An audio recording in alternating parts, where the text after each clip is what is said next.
Well, now to a story that's really struck a nerve in our community. Two young Monument brothers missing for nearly a decade. Their adoptive parents in jail on a $1 million bond while authorities pursue a possible homicide investigation. Now, last night, News First 5's Carolyn Carver revealed some shocking physical abuse allegation in court documents. Today, she's digging deeper, asking the El Paso County Department of Human Services how this could happen and why our tax dollars might have contributed to this elaborate, suspected fraud scheme. Growing up in the system, 7-year-old Austin Bryant was a foster child in El Paso County, then approved to be adopted by Edward and Linda Bryant.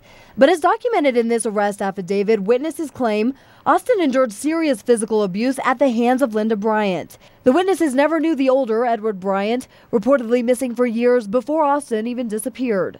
We went to the director of the Department of Human Services, last accountable for the brothers before their adoption. When kids are adopted, those kids become completely part of that family. They are the legal responsibility of those adoptive parents, no different than a biological child. He says once the missing brothers and 1,600 others in El Paso County were adopted, all responsibility falls on the new parents.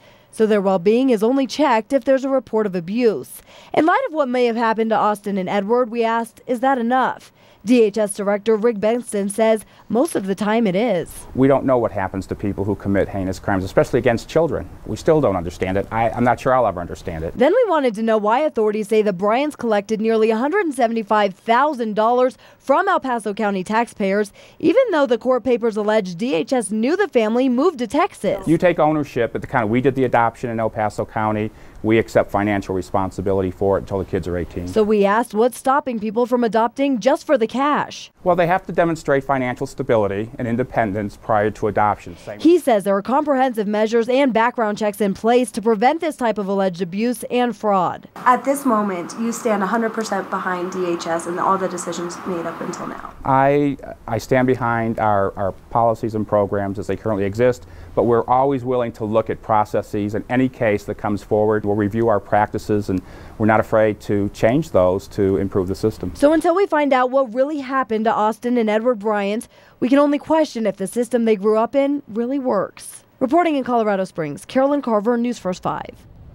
And just a reminder that the Sheriff's Department has set up a special tip line in this case. The number is 520-7209, and they reiterate over and over again that any new, old, or seemingly minor information could be the break in the case that they're looking for.